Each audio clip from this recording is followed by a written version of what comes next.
왜 어떤 사람들은 어려움 속에서 무너지는 반면 다른 이들은 최악의 상황에서도 믿을 수 없는 힘을 발견할까요?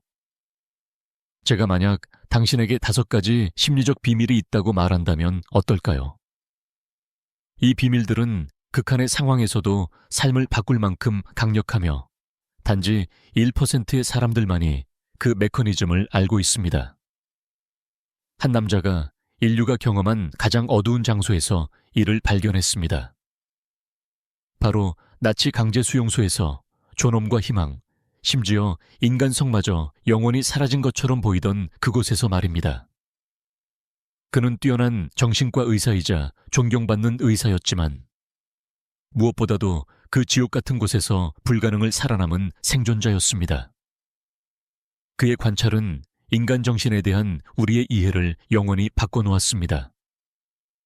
그가 발견한 것은, 그리고 칼 융조차 깊이 존중했을, 인간의 정신 속에는 고통도, 굶주림도, 죽음조차도 꺾을 수 없는 힘이 잠들어 있으며 단지 그것을 어떻게 깨우는지를 아는 것에 달려있다는 사실이었습니다.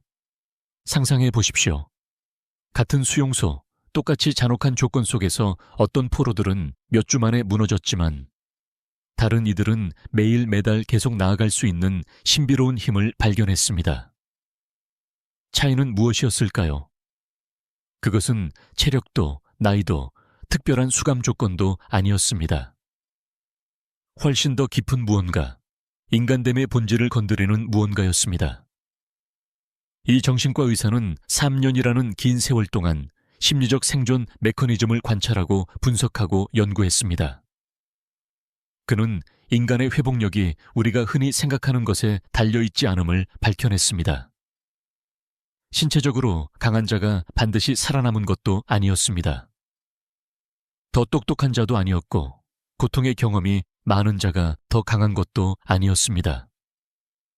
아니었습니다. 그 대신 5가지 정밀한 심리적 메커니즘이 있었고 그것이 활성화되면 인간은 정신적으로 거의 파괴 불가능해졌습니다. 잠시 눈을 감고 당신이 지금까지 경험한 가장 힘든 순간을 떠올려 보십시오. 모든 것이 무너져 내리고 어떻게 계속 살아야 할지 몰랐던 바로 그 순간 말입니다. 이제 그 어려움이 1000배나 강했다고 상상해 보십시오. 당신을 이루는 모든 것, 이름, 지위, 재산, 자유, 이 사라졌다고 가정해 보십시오. 그럼에도 불구하고 당신을 매일 아침 일어나게 만드는 것은 무엇일까요? 대부분의 사람들은 생존 본능, 구원의 희망, 단순한 습관이라고 생각합니다. 그러나 이 수용소에서 발견된 진실은 그 이상이었습니다. 앞으로의 35분 동안 저는 외과적 정밀함으로 이 5가지 비밀을 공개하겠습니다. 수십 년간의 과학적 연구, 충격적인 증언, 그리고 즉시 실천할 수 있는 구체적인 전략들로 뒷받침된 비밀입니다. 이 비밀들은 인류가 경험한 가장 극한의 조건에서 시험되었습니다. 만약 그곳에서 효과가 있었다면 당신의 일상에서 그것이 얼마나 큰 힘을 발휘할 수 있을지 상상해 보십시오. 하지만 경고드립니다. 이 지식은 당신이 어려움과 실패, 심지어 존재의 의미를 바라보는 방식을 송두리째 뒤흔들 것입니다. 이 메커니즘을 인식하게 된다면 다시는 같은 방식으로 나는 못하겠어 라고 말하지 않을 것입니다. 왜냐하면 그때는 당신이 지금껏 무시해온 심리적 자원을 정확히 알게 되기 때문입니다. 시작하기 전에 서로에게 약속을 합시다. 저는 이 비밀들을 있는 그대로 가감없이 혁명적인 힘과 함께 전달하겠습니다. 그리고 당신은 끝까지 함께할 것을 약속하십시오. 왜냐하면 수천 명의 생명을 구한 5번째 비밀은 마지막에야 드러나기 때문입니다. 만약 이 깨달음이 당신의 삶에 대한 관점을 바꾼다면 제게 이 지식을 나누겠다고 약속해 주십시오. 왜냐하면 너무나 많은 이들이 무력함을 느끼는 세상에서 이 비밀들은 실제로 생명을 구할 수 있기 때문입니다. 이제 준비되셨습니까? 인류 심리학에서 가장 강력한 일, 퍼센트의 비밀에 숨겨진 것을 발견할 준비가. 첫 번째 비밀, 고통보다 강한 의미. 이 끔찍한 수용소에서 우리 정신과 의사는 놀랍고도 충격적인 것을 관찰했습니다. 2명의 수감자가 있었습니다. 같은 막사, 같은 결핍, 같은 굴욕, 같은 공포를 겪고 있었지만 한 명은 살아남았고 다른 한 명은 완전히 무너졌습니다. 그는 수개월 동안 정신과 의사의 과학적 시각으로 이 현상을 연구했습니다. 그리고 모든 것을 바꿔버리는 근본적인 차이를 발견했습니다. 그 차이는 바로 왜 살아야 하는가라는 이유였습니다. 아내를 다시 만나리라는 희망, 외투 속에 숨겨둔 원고를 완성하려는 열망, 학살의 참상을 증언하겠다는 사명, 혹은 과학적 발견을 세상에 전하겠다는 뜻. 이런 왜를 가진 사람은 끊임없이 나아갈 에너지를 찾을 수 있었습니다. 그의 몸이 절규할 때조차, 공포가 이성을 압도할 때조차 이 내적 불꽃은 꺼지지 않았습니다. 그것은 굶주림보다 강했고 추위보다 강했으며 굴욕보다 강했습니다. 그는 이 사실을 오늘날까지 울려 퍼지는 한 문장으로 표현했습니다. 살아갈 이유를 가진 사람은 거의 모든 고통을 견딜 수 있다. 하지만 이는 단지 고통 속에서 태어난 철학이 아닙니다.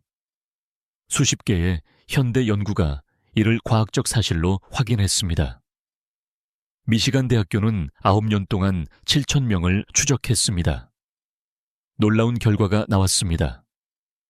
삶의 의미가 분명한 사람은 그렇지 않은 사람보다 면역력이 50% 더 강했습니다. 하버드 대학교의 장기 연구에 따르면 분명한 삶의 의미가 있는 사람들은 평균 7년 더 살았고 알츠하이머에 걸릴 확률도 50% 더 낮았습니다. 신경과학의 발견은 더 놀랍습니다. MRI 연구는 삶의 의미가 분명할 때 뇌가 실제로 재구성된다는 것을 보여줍니다. 우리의 실행통제센터인 전전두엽 피질이 더 활성화되고 강하게 연결되는 것입니다. 더 중요한 것은 삶의 의미가 강한 사람들은 스트레스 호르몬인 코르티솔을 덜 생산하고 행복 호르몬인 세로토닌을 더 많이 생산한다는 사실입니다. 그것도 어려운 상황 속에서 말입니다. 마치 뇌가 이렇게 말하는 듯합니다. 좋아, 우리가 왜 이걸 하는지 알겠어. 이제 모든 자원을 동원하자. 제가 들은 가장 감동적인 이야기를 말씀드리겠습니다. 이 수용소에는 모든 것을 잃은 한 남자가 있었습니다. 가족도, 일도, 평생 저축도 모두 잃었습니다. 그는 매일 스스로에게 말했습니다. 더는 의미가 없어. 다 끝났어. 그러던 어느 날 누군가가 몰래 품고 있던 구겨진 사진을 보여주었습니다. 바로 그의 2 어린 딸의 사진이었습니다. 그들의 순수한 얼굴을 보는 순간 그는 다짐했습니다. 그 아이들은 반드시 여기서 무슨 일이 있었는지를 알아야 한다. 누군가는 그들의 할아버지 이야기를 들려주어야 한다. 그날 밤 그는 완전히 변했습니다. 모든 세부사항, 이름, 얼굴을 기억하기 시작했습니다. 그는 더 약한 이들을 돕고 작은 지원 네트워크를 만들었습니다. 그의 사명은 그의 힘이 되었습니다. 그는 살아남았고 전쟁이 끝난 후 실제로 손녀들을 다시 만났습니다. 그리고 그들에게 단순한 이야기가 아닌 평생 잊지 못할 삶의 교훈을 전했습니다. 하지만 모든 왜가 똑같이 가치 있는 것은 아닙니다. 영혼은 특별한 힘을 부여하는 3가지 종류의 의미를 구분합니다. 첫째, 관계적 의미. 가족을 다시 만나기 위해, 아이들을 지키기 위해, 부모를 돌보기 위해 살아야 한다는 이유. 둘째, 창조적 의미. 세상에 줄 수 있는 고유한 무언가. 완성해야 할 작품. 나누고 싶은 발견. 셋째, 증언적 의미. 증언을 남기고 다시는 이런 일이 반복되지 않도록 전하는 사명입니다. 여기 수천 명의 삶을 바꾼 작은 연습이 있습니다. 종이를 한 장 꺼내 이 질문에 답해 보십시오. 만약 앞으로 단 1년만 살 수 있다면 반드시 완수해야 할 가장 중요한 것은 무엇입니까?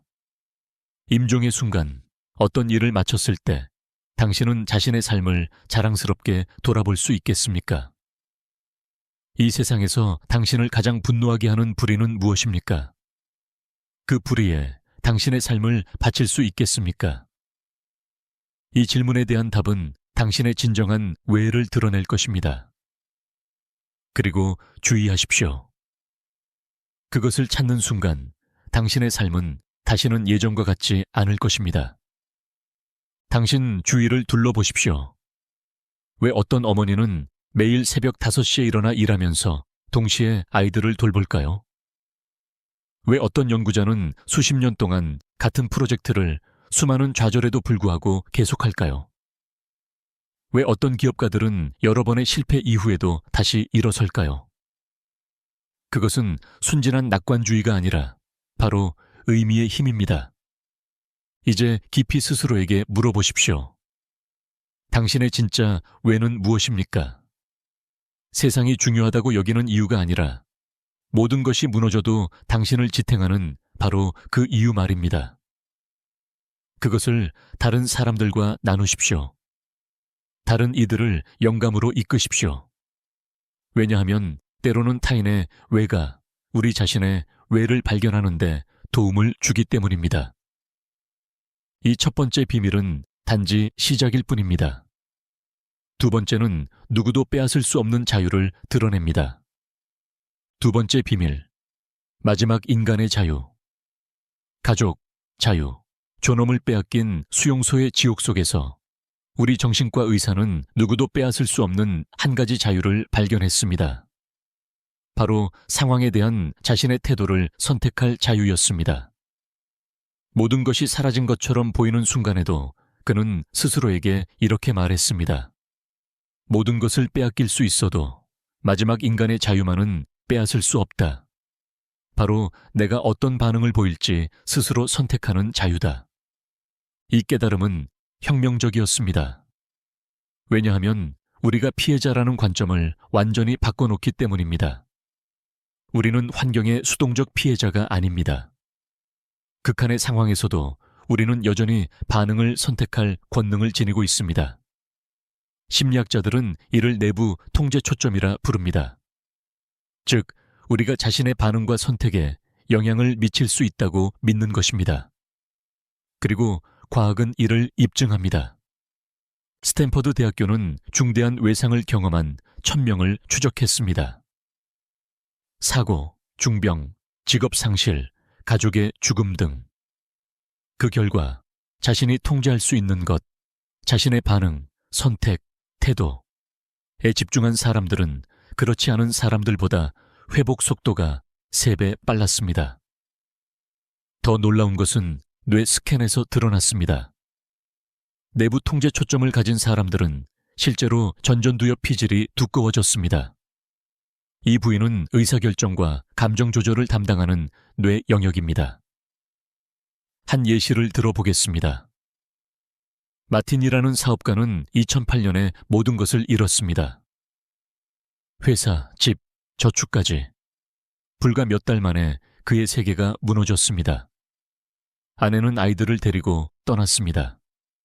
마틴에게는 2가지 선택지가 있었습니다. 피해자로 남을 것인가, 아니면 다시 통제를 되찾을 것인가. 처음 6달 동안 그는 피해자가 되기를 택했습니다. 술에 의지하며 위기와 정부, 아내, 운명을 탓했습니다. 결과는 깊은 우울증과 아무런 전망도 없는 삶이었습니다. 그러던 중 그는 한 문장을 접했습니다. 자극과 반응 사이에는 공간이 있다. 그 공간 속에 우리의 힘이 있다.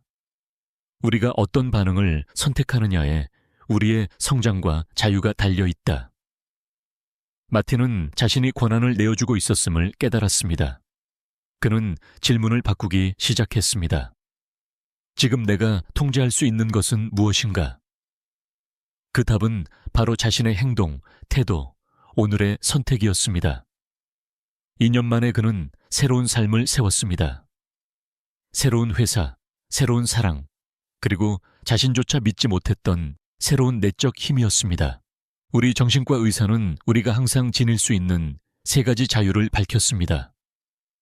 첫째, 인식의 자유.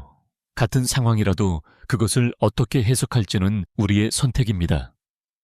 재앙인가, 성장의 기회인가, 패배인가, 학습의 순간인가, 불의인가, 도전인가.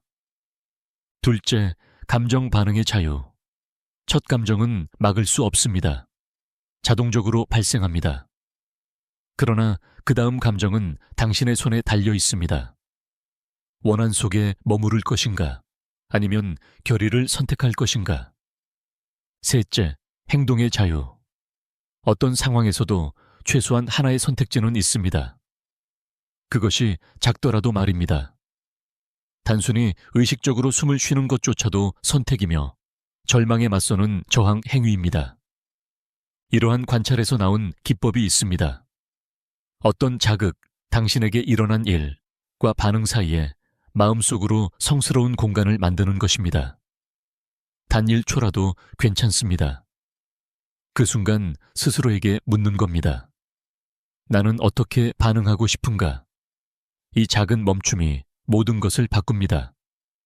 자동적으로 반응하는 대신 다시금 자신의 경험을 의식적으로 형성하는 주체가 됩니다.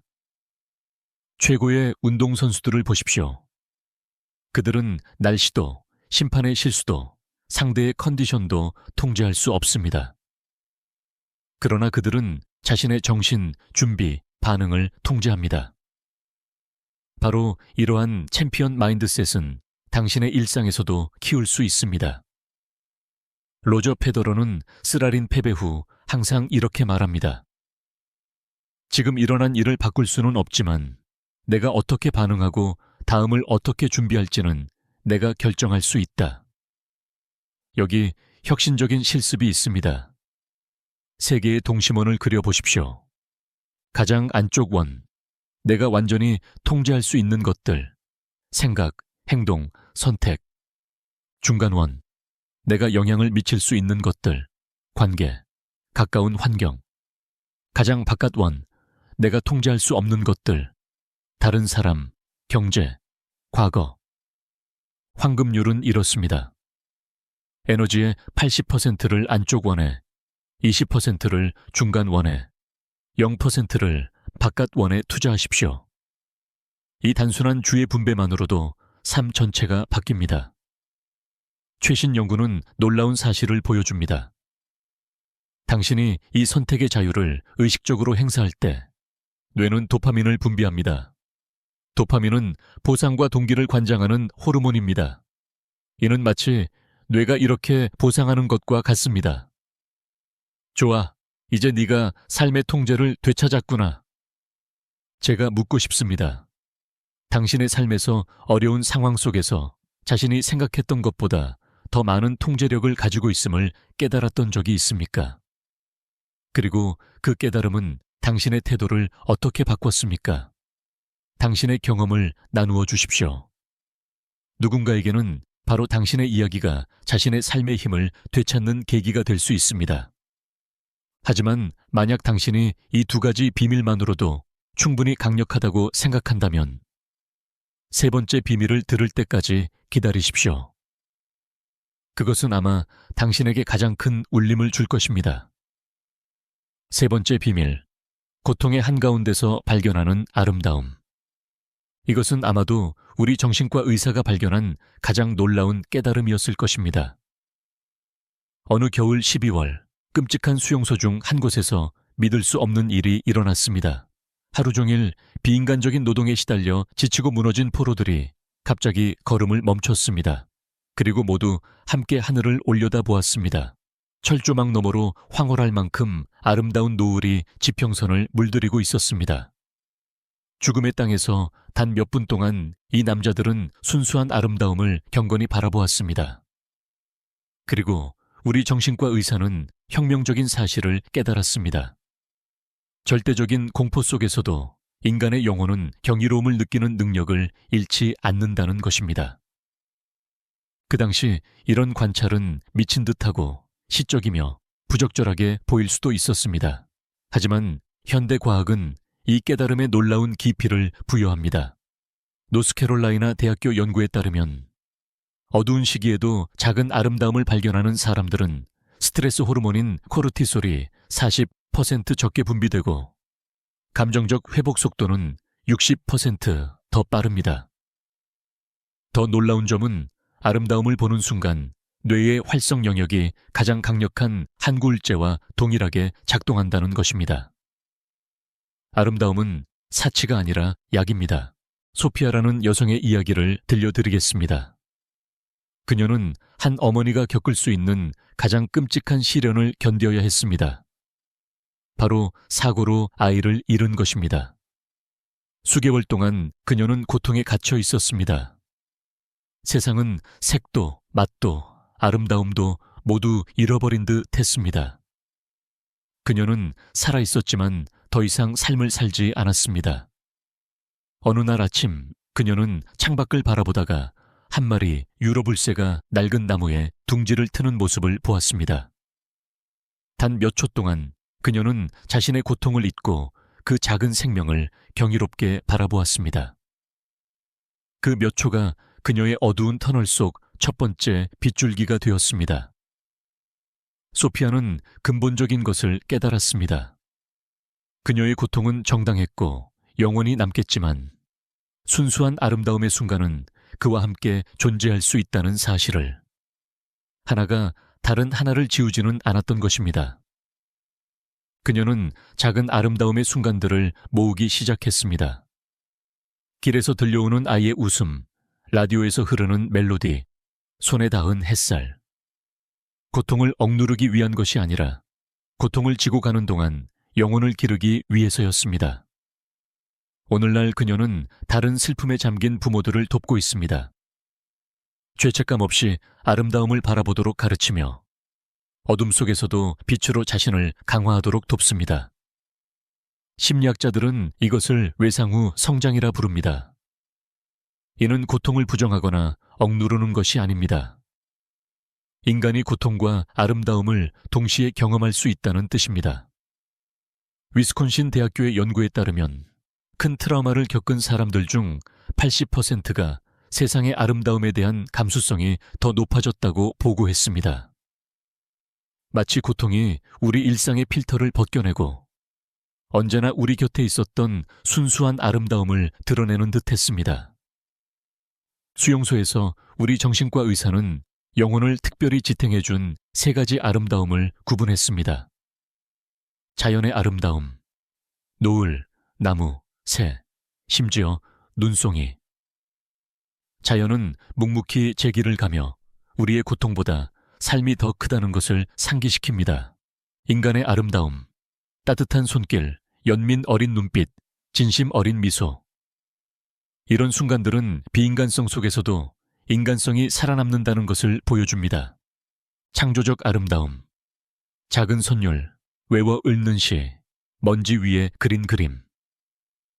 예술은 모든 것이 파괴된 것처럼 보일 때조차 인간 정신이 아름다움을 창조할 수 있음을 증명합니다. 마지막으로 제가 수년간 실천해온 혁신적인 의식을 알려드리겠습니다. 매일 밤, 그날 당신이 아름답다고 느낀 5가지를 적어보십시오. 좋은 일이 아니라 아름다운 일입니다. 사무실 벽에 드리운 빛의 그림자, 동료의 집중한 표정, 엘리베이터에서 누군가 흥얼거린 선율, 아침 커피의 질감, 길에서 만난 낯선 이의 미소. 처음에는 어렵습니다. 우리의 뇌는 아름다움을 감지하도록 훈련되어 있지 않기 때문입니다. 하지만 몇 주가 지나면 놀라운 일이 일어납니다. 신경계가 새롭게 조율되며 당신은 어디에서든 아름다움을 보기 시작합니다. 일본의 신경과학자들은 놀라운 사실을 발견했습니다. 우리가 의식적으로 무언가를 아름답다고 바라볼 때 뇌는 엔도르핀을 분비합니다. 이는 성적 절정이나 강렬한 운동 후에 분비되는 동일한 분자입니다.